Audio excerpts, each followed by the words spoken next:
Yeah, so this is my new home as of a little bit less than 2 months ago here up on South Rodney. And I actually lived here from 2001 to 2011. So, yeah, I guess that would have been the end of elementary school for middle school and high school when I went to Central School, Helena Middle School, and then Helena High School.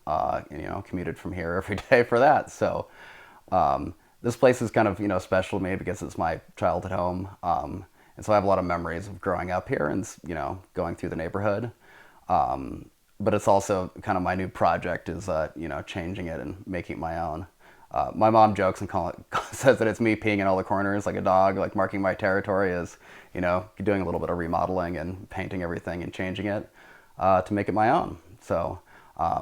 I'm excited to be able to have had the opportunity to come back to this neighborhood because I've always had an affection for it. And I think when I was younger, I didn't appreciate Helena as much. Thought it was a boring town and didn't really understand like the history of it or the significance or like how great I had it. And then moving away for 6 or 7 years, living some different places, and then coming back, I really appreciate Helena and this neighborhood in general. I don't know. It's just I've really appreciate growing up here. I think it was a little bit, I guess I have a lot of friends that I met in college who have from a different background, and I just really appreciate the different aspects of this neighborhood and how that helped create who I am. I met different neighbors throughout the years, and just even helping my mom originally get this house because it used to be disgusting, like 70s shag carpet and wallpaper and everything, and then it's kind of funny because I was like that set of remodeling I did as a kid, and then I'm doing it again. So it's just kind of interesting to see how, as I get older, I get more picky and get, learn to new things. So it's funny too, just like the history of this place. I remember we dug up a garden in the backyard when I was a kid in middle school, and we found out like fragments of pottery and stuff. We found like an old rusty hammer and that kind of thing. It's just like if I dug up my yard, there's probably a ton of like artifacts just like right out there that maybe they're not like super special, but it is like a little glimpse. It's like, oh yeah, people have been living here for like a long time, and they left their garbage in the garden because they just buried it. I think there's a lot of like hidden stories here, I'd say. Like, for example, this house is built in 1887 and has a ton of history, but because it's not like a landmark of any kind, it was just like a pretty small house.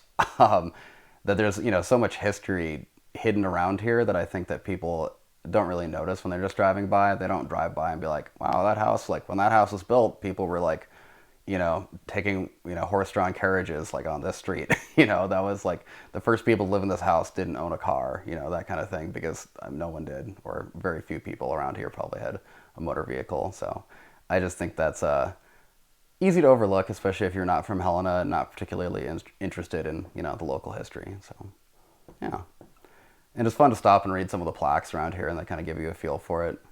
The times were a little different. Like, there's one just a few blocks down that talks about how the kitchen was kind of like a separate addition to the house usually, because kitchens were so much more likely to burn down. So, like, it wouldn't burn the whole house down if you have your kitchen, like, kind of like as an attachment and let that burn down and let the brick house survive. And, it's just some of that history is just, I don't know, it gives it a lot of character, and it's something to appreciate. I really like how, well, for one, there's some access to things. Like, it's only a 15-minute walk to get downtown and a 3-minute walk to get to the trailhead. So just geographically, like where I'm located is great. But it's also, I've always appreciated how this neighborhood is not super homogenous as far as like how old the buildings are. Some neighborhoods you go in and you're like, this whole suburb was all built in the 70s or the 80s. I really like how this neighborhood is, one house is from, like mine is from 1887, and then a few houses away is from 2010 or something. And I've always appreciated how there's no uniform building style. It's really quirky and weird.